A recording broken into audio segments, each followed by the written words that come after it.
ಅನುದಿನ ಅನುಕ್ಷಣ ಮನೆಯಲ್ಲೂ ಕಲಿಯೋಣ ಕಲಿಕೆಯ ಹೊಸ ಹಾದಿಯಲ್ಲಿ ಜೊತೆಗೂಡಿ ಹೆಜ್ಜೆಯ ಹಾಕೋಣ ಸಂತಸದಿ ಕಲಿಯೋಣ ನಮ್ಮ ಹೆಮ್ಮೆಯ ಈ ಕ್ಲಾಸಿನಲ್ಲಿ. Yes sir. Yes teacher. Present ma'am. अस्सलामु अलैकुम वरहमतुल्लाहि वबरकातुहू। मैं Fayaz Ahmed, assistant teacher government girls Urdu high school fort Raichur, आप सभी तलबा का संवेदा ई क्लासेस में इस्तकबाल करता हूँ। तो प्यारे बच्चों, हम आपकी 10वीं जमात से रियाजी हिस्सा दुवम का सबक नंबर 12 टिग्नोमेट्री के कुछ इस्तेमालात पढ़ रहे हैं और इस सबक के मुतालिक हमने 2 क्लासें मुकम्मल कर ली हैं। ये आज हमारी तीसरी क्लास है। तो पिछली जमात में हमने 3 सवालात है ना हल किया था। तो चलिए आज की इस क्लास में और हम सवालात को हल करेंगे कि किस तरह से टिग्नोमेट्री का इस्तेमाल हमारी रोज़मर्रा ज़िंदगी में इस्तेमाल होता है या इस्तेमाल किया जाता है। तो चलिए सवाल नंबर 4। तो जमीन पर एक नुक्ता P से 10 मीटर ऊंची एक बिल्डिंग का जाविये इर्तिफा 30 डिग्री है।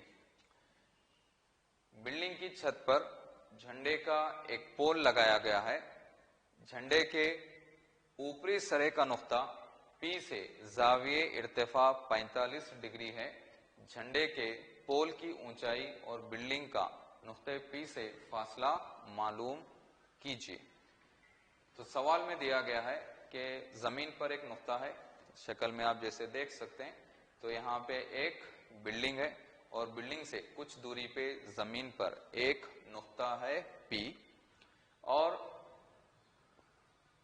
इस बिल्डिंग का है ना, बिल्डिंग की ऊंचाई जमीन पर नुक्ता P से 10 मीटर ऊंची बिल्डिंग है ना, बिल्डिंग की ऊंचाई दी गई है कि 10 मीटर बिल्डिंग है और उससे कुछ दूरी पर एक नुक्ता P है।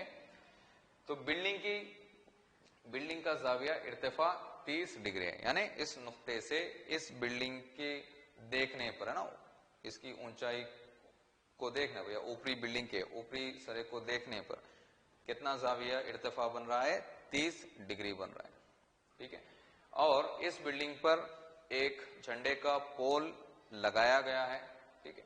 और इसी नुक्ते से अगर इस झंडे के पोल का जो ऊपरी सिरा है उसको अगर हम देखते हैं तो जो खते बसीरत है ना, कितना जाविया इर्तिफा बना रही है, ये 45 डिग्री जाविये इर्तिफा जमीन के साथ बना रही है।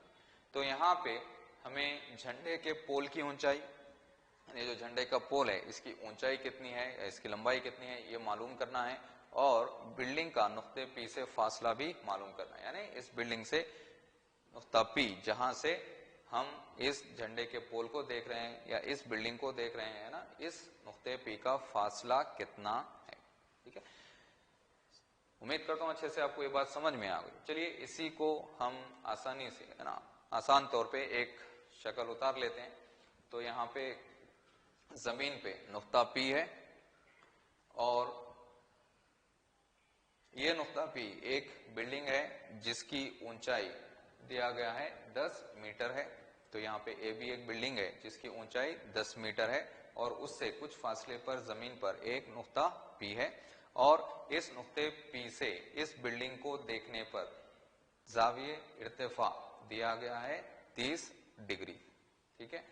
और इस बिल्डिंग पर एक झंडे का पोल लगाया गया है। मान लीजिए BD झंडे का पोल है जो बिल्डिंग पे लगाया गया है और इसी नुक्ते P से इस पोल के ऊपरी सरे को देखने पर जाविये इर्तिफा कितना बन रहा है, 45 डिग्री जाविये इर्तिफा बन रहा है।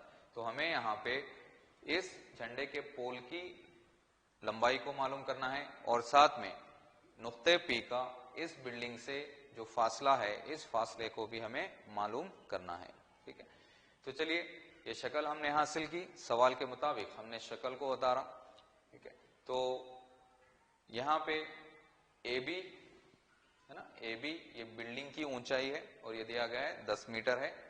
और बी डी है ना, बी डी हमने फर्ज किया है कि झंडे के पोल की ऊंचाई है, मान लीजिए, जो हमें मालूम करना है। और ठीक है, तो यहाँ पे ये पिछले सवाल का यहाँ पे आ गया है, आप इसे छोड़ दें। देखिए अब यहाँ पे अगर हम मुसल्लस पी ए बी की बात करते हैं, मुसल्लस पी ए बी की बात करते हैं, तो इस मुसल्लस में जो जाविये दिया गया है, जाविया पी कितना है 30 डिग्री है, तो इसके हिसाब से ये जो जिला होगा मुसल्लस का, ये इसका मुकाबिल जिला होगा। और ये एपी जो होगा ये इसका मुतसिल जिला होगा। एपी हमें मालूम करना है, एपी यानी नुक्ते पी का बिल्डिंग से फासला, ये हमें मालूम करना है, जबकि बिल्डिंग की ऊंचाई दी गई है। और इस जाविये के हिसाब से मुसल्लस पी ए बी में, इस मुसल्लस में जाविया पी 30 डिग्री है, इसके हिसाब से मुकाबिल है और ये मुतसिल है। तो टिग्नोमेट्री की उस निस्बत को आपको चुनना है जिसमें मुकाबिल जिला और मुतसिल जिला दोनों आते हैं। और पिछले सवालात में हमने देखा है ना, इसका इस्तेमाल हमने किया है। तो कौन सी टिग्नोमेट्री की निस्बत होती है जिसमें मुकाबिल जिला और मुतसिल जिला आता है, तो उसका जवाब है टैन थीटा। तो टैन थीटा हम लिख सकते हैं कि मुकाबिल जिला यानी ए बी बटा मुतसिल जिला यानी ए पी। तो थीटा की कीमत यहाँ पे दिया गया है 30 डिग्री, तो 30 डिग्री हम थीटा की जगह पे भर्ती करेंगे। और ए बी यानी बिल्डिंग की जो एक लंबाई है, ऊंचाई है, ये दिया गया है 10 और बटे में ए पी, ये हमें दूरी, नुक्ते पी की दूरी बिल्डिंग से मालूम करनी है। ठीक है, तो टैन थीटा की कीमत होती है 1/√3 और ये 10 ऐसे ही और बटे में एपी हमने वैसे ही लिखा है। ठीक है, अब इसको हल करते हैं। अगर एपी को 1 से ज़रब देते हैं तो हमें एपी को 1 से ज़रब देते हैं तो एपी हासिल होता है। और इस √3 को 10 से तिरछा ज़रब देते हैं तो हमें हासिल होता है 10√3। तो पिछले 2 सवालात में भी हमने √3 की कीमतों का इस्तेमाल किया है। और मैंने कहा था पिछली मरतबा आपको कि √3 ये हमें मुख्तलिफ सवालात में इसका इस्तेमाल होता है, तो इसकी कीमत को याद रखना चाहिए। तो √3 की कीमत होती है 1.732। 10 ऐसे ही है, √3 की कीमत 1.732। और अगर 1.732 को अगर हम 10 से ज़रब देते हैं तो हमें हासिल होता है 17.32, यानी एपी की कीमत हमें हासिल होती है 17.32। तो लिहाजा हम कहते हैं कि नुक्ते पी का इस बिल्डिंग से जो फासला हमें हासिल हुआ है वो है 17.32 मीटर। ठीक है, आगे जाने से पहले फिर से कह दूं कि ये आखिरी वाला जो हिस्सा है ये पिछले सवाल का यहाँ पे आ गया है, आप इसे इग्नोर करें। ठीक है, तो हमने बिल्डिंग से नुक्ते पी की दूरी हमने मालूम कर ली और साथ में हमें इस झंडे के पोल की लंबाई को भी हमें पता करना है। अब हम मुसल्लस PAD है ना, मुसल्लस PAD, ये मुसल्लस, ये जो बड़ी वाली मुसल्लस है, इसके मुतालिक अगर हम बात करते हैं तो PAD में तो नुक्ता P, ये पूरा जो जाविया दिया गया है सवाल में 45 डिग्री है, 45 डिग्री। ठीक है, तो इस 45 डिग्री के हिसाब से ये जो जिला होगा ये मुकाबिल जिला होगा और ये जिला मुतसिल होगा। फिर से हमें मुकाबिल जिला और मुतसिल जिला हासिल हो रहा है, तो हमको वो टिग्नोमेट्री की निस्बत लेनी है जिसमें मुकाबिल जिला और मुतसिल जिला आता हो। और लिहाजा हम लिखते हैं कि मुकाबिल और मुतसिल जिला कौन सी निस्बत में आता है, वो टैन में आता है। तो टैन थीटा हम लिखेंगे मुकाबिल जिला, मुकाबिल कौन है AD और मुतसिल AP। ठीक है, तो अब थीटा की कीमत दी गई है 45 डिग्री और AD को हम यहाँ पे लिख सकते हैं AB जमा BD। AB में BD अगर हम जमा करते हैं तो हमें पूरी लंबाई मालूम होती है, तो AD हासिल होता है। AD को हम लिख सकते हैं AB जमा BD बटे में AP। ठीक है, तो tan 45 की कीमत होती है 1 और AB की कीमत है ना 10 है और BD हमें मालूम करना है बटे में AP की कीमत हमने है ना अभी मालूम की, उसकी कीमत हमें हासिल हुई थी 17.32। 17.32। तो यहाँ पे अगर आप तिरछा ज़रब देते हैं 17.32 को 1 से ज़रब देते हैं तो हमें हासिल होता है 17.32 ही, और मसावी में बच जाता हमको 10 जमा बीडी, यानी 10 जमा बीडी ऐसे ही हमने रखा और इसको तिरछा ज़रब दिया 1 से, तो हमें वही नंबर हासिल होता है। तो अब यहाँ पे बीडी ऐसे ही जमा 10 को अगर आप दूसरी तरफ, मसावी के दूसरी तरफ इसको मुंतकिल करते हैं तो जमा 10 हो जाता है -10।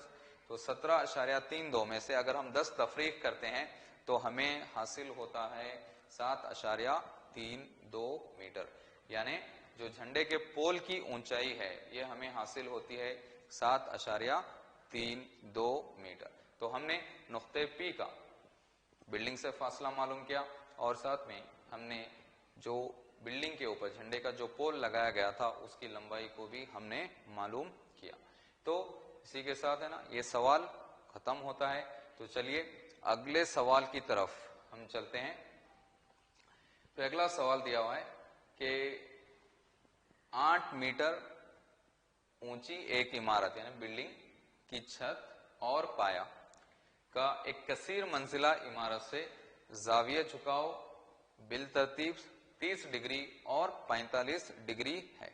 ठीक है, यानी सवाल को अगर आप पढ़ते हैं यहाँ पे हम एक बिल्डिंग, एक इमारत की बात कर रहे हैं और एक कसीर मंजिला इमारत की बात कर रहे हैं। यानी एक छोटी सी बिल्डिंग है, छोटी इमारत है, और एक कसीर मंजिला इमारत है, और कसीर मंजिला इमारत के छत पर बैठकर हम जो छोटी इमारत है या बिल्डिंग है उसकी छत और उसके पाए को मुशाहिदा कर रहे हैं, देख रहे हैं। तो उनको देखने पर जो जाविया झुकाव बन रहा है वो बिलतरतीब 30 डिग्री और 45 डिग्री बन रहा है। तो हमें कसीर मंजिला इमारत की ऊंचाई और दोनों इमारतों के दरमियान फासला मालूम करना है। ठीक है, तो चलिए इसको शक्ल में हम उतारते हैं इसको। यानी सवाल में जो दिया गया अगर हम उसको एक शक्ल देते हैं तो ये देखिए ए बी, मान लीजिए ए बी बिल्डिंग की ऊंचाई है ना, जो बिल्डिंग दिया गया है, इमारत दी गई छोटी सी, मान लीजिए ये छोटी इमारत या बिल्डिंग ए बी है और इसकी ऊंचाई दिया गया है 8 मीटर। ठीक है, और इसके बगल में ही, पास में ही और एक कसीर मंजिला इमारत है। मान लीजिए इस कसीर मंजिला इमारत को हम सीडी नाम देते हैं। तो ये सीडी यहाँ पे कसीर मंजिला इमारत की ऊंचाई को जाहिर करता है। ठीक है, तो यहाँ पे सीडी कसीर मंजिला इमारत की ऊंचाई है। ठीक है, इस कसीर मंजिला इमारत पर बैठकर हम इस छोटी जो इमारत है या बिल्डिंग है इसके छत को देख रहे हैं। तो इसके छत को देखने पर, ठीक है, यहां से हम देख रहे हैं तो पहले हम देखने वाले जो मुशाहिद होता है ना, जो डी से देख रहा है, तो पहले हम एक खत जमीन के मुतवाजी खींच लेते हैं ताकि बात हमें आसानी से समझ में आए, है ना। इसको हम कहते हैं उफ़क़ी खत। जैसे आपको पिछली क्लासों में समझाया गया था, जब भी हमको जाविया झुकाव या जो जाविया झुकाव होता है या जाविया इर्तिफा होता है, जब भी हमें उन्हें बताना होता है तो हम यहाँ पे उफ़क़ी खत खींचते हैं। तो यहाँ से देखने पर, क्योंकि यहाँ से देखा जा रहा है, तो पहले यहाँ से हम एक उफ़क़ी खत खींच लेते हैं और यहाँ से जब इस छोटी बिल्डिंग के छत को देखा जा रहा है तो यहाँ पे जाविया झुकाव कितना बन रहा है, 30 डिग्री। यानी जब हम छोटी बिल्डिंग को ऊपर से, बड़ी बिल्डिंग से छोटी बिल्डिंग को देखते हैं तो हमारा जो सर होता है, गर्दन होती है, हमें 30 डिग्री नीचे घुमानी पड़ती है। ठीक है, और यहीं बैठकर इस बिल्डिंग के पाए को अगर हम देख रहे हैं तो जाविये झुकाव यहाँ पे बन रहा है 45 डिग्री, यानी 30 और 45 डिग्री। ठीक है, तो हमें इस कसीर मंजिला इमारत की ऊंचाई को मालूम करना है और साथ में ये दोनों इमारतों के दरमियान फासले को भी हमें मालूम करना है। तो इसके लिए चलिए हम एक काम करते हैं कि यहाँ से बीई हमें खत खींचते हैं एसी के मुतवाजी में, एसी के मुतवाजी में हमें बीई खींचते हैं। ठीक है, तो हम लिख सकते हैं जो कसीर मंजिला इमारत की ऊंचाई है ना, ये जो सीडी है, इसको हम लिख सकते हैं सीई जमा ईडी, है ना, सीई जमा ईडी।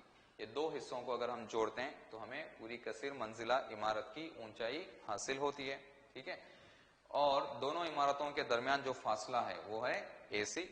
ठीक है, और ज्योमेट्री से, शक्ल से हम ये भी समझ सकते हैं कि AC किसके मसावी होगा, BE के मसावी होगा, और साथ में AB किसके मसावी होगा, CE के मसावी होगा। तो हमने इन्हीं बातों को यहाँ पे लिख लिया है कि बिल्डिंग की जो ऊंचाई है AB ये दिया गया है 8 मीटर, और ये AB शक्ल में हम देख सकते हैं क्योंकि यहाँ पे एक मुस्ततील बन रहा है और मुस्ततील में मुकाबिल के जिले आपस में मसावी होते हैं। तो AB किसके मसावी होगा, CE के मसावी होगा, यानी दोनों की कीमत कितनी होगी, 8 मीटर होगी। ठीक है। और कसीर मंजिला जो इमारत है CD को हमने लिखा CE जमा ED, CE जमा ED, और क्योंकि CE की कीमत ये 8 है, ये भी 8 है, तो हम लिख सकते हैं CE की कीमत होती है 8 जमा ED। ठीक है। और दोनों इमारतों के दरमियान जो फासला है वो AC बताता है, और AC किसके मसावी है, BE के। तो तमाम चीजें हमें शक्ल देखकर समझनी होती है ना। आप शक्ल को जितने बेहतर तरीके से समझेंगे उसको उतनी आसानी से आप हल कर पाएंगे। तो यहाँ पे देख सकते हैं अगर ये 30 डिग्री है तो ये जाविया भी 30 डिग्री होगा, है ना। ये जाविया हम कहते हैं मुतबादिला जाविये। तो अगर ये 30 होगा तो ये भी 30 होगा, और ये जाविया 45 डिग्री है तो ये वाला जाविया भी 45 डिग्री होगा। ये अल्टरनेट एंगल्स या मुतबादिल जाविये कहलाते हैं। ठीक है। तो चलिए इसी शक्ल को हम इस्तेमाल करते हुए हमें क्या मालूम करना है। तो यहाँ पे 8 दिया हुआ है, हमें अगर ED की कीमत मालूम हो जाती है तो इन दोनों को जमा करते हुए हम कसीर मंजिला इमारत की ऊंचाई मालूम कर पाएंगे। तो चलिए ये शक्ल हमने हासिल की है। अगर यहाँ पे हम मुसल्लस BED की बात करें, मुसल्लस BED, इस मुसल्लस में ठीक है जाविया दिया गया है 30 डिग्री। ठीक है। और समझ लीजिए यहाँ पे अगर हम tan थीटा लिखते हैं ना, tan थीटा क्या होता है, tan थीटा होता है मुकाबिल जिला बटे मुतसिल जिला। ठीक है। मुकाबिल जिला बटे मुतसिल जिला। ठीक है। यहाँ पे ED भी हमको मालूम करना है, BE भी हमको मालूम करना है। तो अगर हम ये दो जिलों को लेना चाहते हैं तो ट्रिग्नोमेट्री की कौन सी निस्बत होगी, जो मुकाबिल जिले और मुतसिल जिला को उसमें मौजूद होती हो, तो वो है tan थीटा। तो tan थीटा होता है मुकाबिल यानी इस 30 के मुकाबिल में ED, और उसके मुतसिल कौन है, BE। तो tan थीटा हम लिख सकते हैं ED बटा BE, और थीटा की कीमत दी गई है 30 डिग्री। ठीक है। और tan 30 की कीमत होती है 1/√3 होता है, जजर 3 होता है। ED और BE क्योंकि हमें पता नहीं है हम उसको ऐसे ही लिखेंगे। अब यहाँ पे तिरछा जरब देने पर BE को 1 से जरब देने पर BE हासिल होता है, और √3 को ED पे जरब देने पर ED √3 हासिल होता है। तो यहाँ से हमको BE की कीमत मिलती है, तो BE की कीमत है ED जरब √3। ठीक है। अब यहाँ पे अगर मुसल्लस ACD की बात करते हैं ना, इस मुसल्लस के बाद अगर हम मुसल्लस ACD ये बड़ी वाली मुसल्लस की अगर हम बात करते हैं तो यहाँ पर tan थीटा अगर हम लिखते हैं तो tan थीटा होता है, थीटा यानी 45 दर्जे है, तो इसके ये मुकाबिल जिला हो गया और ये मुतसिल जिला, और tan थीटा होता है मुकाबिल बटा मुतसिल, तो मुकाबिल हो गया CD और मुतसिल होता है AC। ठीक है। तो थीटा की कीमत है 45 डिग्री, तो 45 हम भर्ती करेंगे। ठीक है। और CD को है ना, जिससे हमें C और D ये हमें हासिल होता है इन दो हिस्सों को जमा करने पर। ये तो है 8 और ये है ED, तो हम CD को लिख सकते हैं 8 जमा ED बटे में AC, है ना। AC किसके बराबर है, ये BE के बराबर है, तो AC की जगह पे हम लिख सकते हैं BE। ठीक है। और tan 45 की कीमत होती है 1, 8 ऐसे ही, और ED ऐसे ही बटे में BE। अब यहाँ पे हम अगर तिरछा जरब देते हैं, BE को 1 से जरब देते हैं, BE मसावी है 8 जमा ED। ठीक है। तो BE की कीमत हमने यहाँ मालूम की, BE की कीमत होती है ED जरब √3, तो BE की कीमत भर्ती कीजिए ED √3 मसावी है 8 जमा ED। तो यहाँ पे भी ED वाला रुकून है, यहाँ पे भी ED वाला रुकून है, तो ये ED को अगर हम मसावी के है ना लेफ्ट साइड में अगर लेते हैं तो ED √3 ऐसे ही, ये जमा ED यहाँ पे हो जाएगा मनफी ED, और मसावी है 8, ऐसे ही हमने लिखा। तो ईडी और ईडी यहाँ पे मुश्तरिका निकलता है, तो अगर आप ईडी को मुश्तरिका निकालते हैं तो यहाँ बच जाएगा √3, ईडी बाहर आने पर यहाँ पे बच जाएगा 1 और ये मसावी है 8। ठीक है, तो ईडी जरब √3 - 1, √3 - 1 को अगर मसावी के दूसरी तरफ अगर आप भेजते हैं, ठीक है, मसावी के दूसरी तरफ अगर आप भेजते हैं तो ये दूसरी तरफ है ना, मसावी के दूसरी तरफ कहां जाएगा, ये डिनोमिनेटर को जाएगा, यानी शुमार कुरिंदा में जाएगा। तो 8/√3 - 1। ठीक है, तो ये ईडी हमें हासिल हुआ है 8/√3 - 1। ठीक है, क्योंकि यहाँ पे जो इसका डिनोमिनेटर है नसब नुमा है, उसमें जजर पाया जाता है, तो इसको रैशनलाइज करने के लिए है ना, हम क्या करेंगे, इसका जो रैशनलाइजिंग फैक्टर होता है उससे हम जरब और तकसीम करेंगे। तो √3 - 1 का जो रैशनलाइजिंग फैक्टर होता है वो होता है √3 + 1। तो हम लिखेंगे √3 + 1 से जरब देंगे और √3 + 1 से हम तकसीम करेंगे। ठीक है, तो अब ये 8 को √3 + 1, 8 जरब √3 + 1 ऐसे ही लिख दिए। और यहाँ पे बटे में आपको ये a + b और a - b की शक्ल हासिल होती है, और आपने पढ़ रखा है कि a + b जरब a - b होता है a² - b²। तो यहाँ पे ये a + b और a - b की शक्ल में है, तो हम लिख सकते हैं a² - b², जहाँ पे a √3 है और b की जगह पर 1 है, तो हम लिख सकते हैं √3 का स्क्वायर - 1 का स्क्वायर। ठीक है, तो रूट यानी जजर और ये मुरब्बा कैंसल होता है और हमें हासिल होता है 3, और 1 का मुरब्बा होता है 1। 3 में से 1 तफरीक करने पर हमें मिलता है 2, और यहाँ पे 2 को और 8 को अगर हम तकसीम करते हैं ना, 2 × 1 = 2, 2 चौक 8 होता है, तो हमें यहाँ पे हासिल होता है 4 ब्रैकेट में √3 + 1।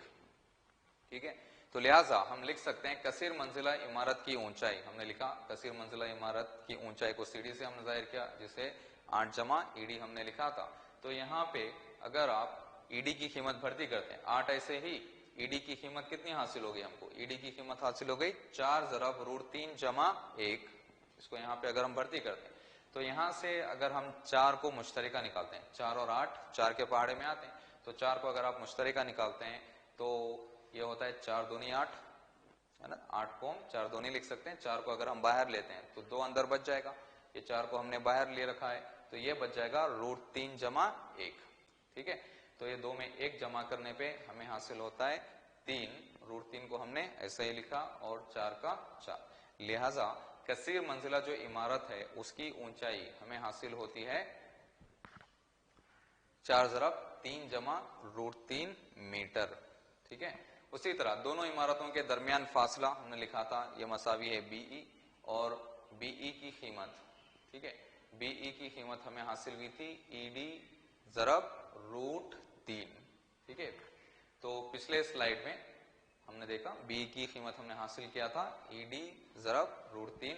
ठीक है, तो ED की कीमत कितनी आ गई हमें, ED की कीमत हमें आ गई 4 जरब √3 + 1। तो ED की कीमत, ये √3 ऐसे ही, ईडी की कीमत 4 जरब √3 + 1। तो अगर आप √3 को अगर अंदर ब्रैकेट में जरब देते हैं, ये 4 ऐसे ही, √3 को √3 से अगर हम जरब देते हैं तो हमें 3 हासिल होता है, और √3 को 1 से जरब देते हैं तो हमें √3 हासिल होता है। यानी दोनों इमारतों के दरमियान जो फासला है वो फासला होगा 4 जरब 3 + √3 मीटर। ठीक है, तो उम्मीद करता हूं कि यहाँ पे इसका हल है ना आपको अच्छे से समझ में आ गया होगा। इसको आप 1-2 मरतबा है ना पढ़ते हुए एक टाइम प्रैक्टिस करें। ठीक है, तो चलिए अगले सवाल की तरफ हम बढ़ते हैं, सवाल नंबर 6। तो सवाल दिया गया है, दरिया के ऊपर से पुल पर एक नुक्ते से दरिया के 2 किनारों का जाविया झुकाव 30 डिग्री और 45 डिग्री है। अगर पुल के किनारों से ऊंचाई 3 मीटर है तो दरिया की चौड़ाई हमें मालूम करना है।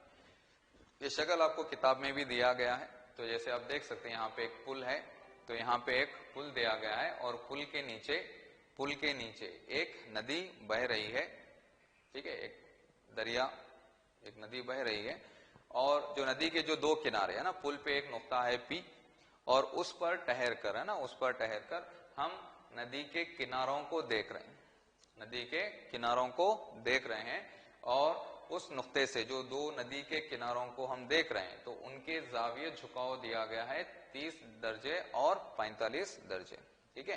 यानी एक पुल पे ठहर कर एक नदी का आप मुशाहिदा कर रहे हैं, पुल के नीचे नदी बह रही है, और पुल पर नुक्ते P पर आप ठहरे हैं और नदी का मुशाहिदा कर रहे हैं, और नदी के दोनों किनारों को आप देख पा रहे हैं।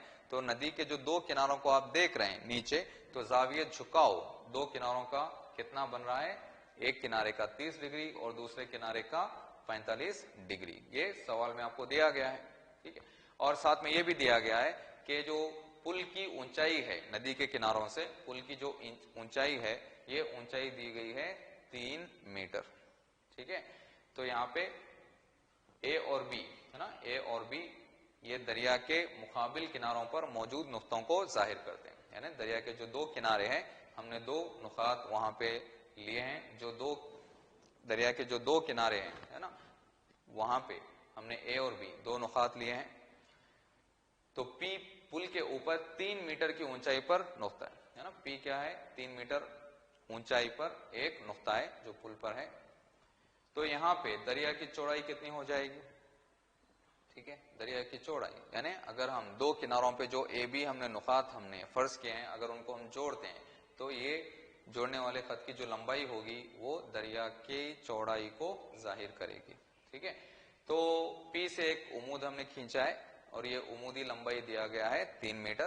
तो हम लिख सकते हैं जो दरिया की चौड़ाई है ना, उसको हम लिख सकते हैं ए बी, है ना, और ए बी कैसे लिख सकते हैं, ए डी जमा डी बी, ठीक है। तो ये दरिया की जो चौड़ाई है ए बी उसको जाहिर करता है, और ए बी को हम कैसे लिखेंगे, ए डी जमा डी बी, ठीक है। और यहाँ पे ये जो उमूदी बुलंदी दी गई है ना ब्रिज की या पुल की, है ना, जो दरिया से ऊंचाई दी गई है ये 3 मीटर दी गई है। तो चलिए इस शक्ल को एक मरतबा हम उतार लेते हैं। तो ये शक्ल जो दी गई है, यहाँ पे ए बी दरिया के दो किनारों पर दो नुकात हैं, तो अगर हम इनको जोड़ते हैं तो ये ए बी दरिया की चौड़ाई को जाहिर करता है। और यहाँ पे पुल की नुक्ते P से, है ना, इन किनारों से जो ऊंचाई उमूदी ऊंचाई दी गई है वो 3 मीटर दी गई है, और साथ में जाविये झुकाव दोनों नुकात का दिया गया है 30 दर्जे और 45 दर्जे, ठीक है। तो जैसे पहले ही बताया गया आपको, अगर ये जाविया 30 होता है तो ये जाविया भी 30 होगा, अगर ये 45 होता है तो ये जाविया भी 45 होगा। और ये किस किस्म के जाविये कहलाते हैं, मुकाबिल जाविये, यानी अल्टरनेट एंगल्स, ठीक है। तो चलिए ये शक्ल दी गई है, ये हमने उतारी है सवाल के मुताबिक। अब यहाँ पे हमें ए बी मालूम करना है, यानी ए बी मालूम करने के लिए पहले हम ए डी मालूम करेंगे, फिर डी बी मालूम करेंगे, फिर जो भी कीमतें हमें मिलती है दोनों को जमा करते हुए हम दरिया की चौड़ाई को मालूम करेंगे। तो अगर हम कायम जाविया कायम मुसल्लस पी डी ए को लेते हैं, पी डी ए, अगर इस मुसल्लस की अगर हम बात करते हैं तो इस मुसल्लस में हमें ए डी की कीमत चाहिए और पी डी की कीमत हमें पता है, और इस जाविया 30 डिग्री के हिसाब से ये मुकाबिल जिला हो गया और ये मुतसिल हो गया। तो हमें वो ट्रिग्नोमेट्री की निस्बत लेनी है जिसमें मुकाबिल और मुतसिल जिले आते हों, और हमें पता है कि ये ट्रिग्नोमेट्री की निस्बत है tan थीटा। तो tan थीटा हम लिख सकते हैं मुकाबिल बटे मुतसिल, मुकाबिल जिला है पीडी और मुतसिल जिला है एडी, तो पीडी बटा एडी। थीटा दिया गया है 30 दर्जे, तो भर्ती कर लें इसको। पीडी की कीमत दी गई है 3 मीटर और एडी हमें पता करना है। तो यहां से अगर आप tan 30 की कीमत लिखते हैं तो 1/√3 होता है, ये 3/AD ऐसे ही, ठीक है। अब यहां से अगर हम तिरछा जरब देते हैं, AD को अगर 1 से जरब देते हैं AD हमें हासिल होता है, और 3 को √3 से अगर हम √3 को 3 से अगर जरब देते हैं तो 3√3 मीटर हमें हासिल होता है। यानी ये जो लंबाई AD की कीमत हमें मालूम हुई या हासिल हुई, यह है 3√3 मीटर, ठीक है। अब इस मुसल्लस को अगर हम लेते हैं, मुसल्लस PDB, मुसल्लस PDB, है ना, इस मुसल्लस में देखिए फिर से ये पीडी हमें मालूम है और डीबी हमें मालूम करना है, यानी इस जावे के हिसाब से ये मुकाबिल हो गया और ये मुतसिल हो गया। फिर से हमें ट्रिग्नोमेट्री की वो निस्बत लेना है जिसमें मुकाबिल जिला और मुतसिल जिला आता हो, तो वो ट्रिग्नोमेट्री की निस्बत कौन सी है?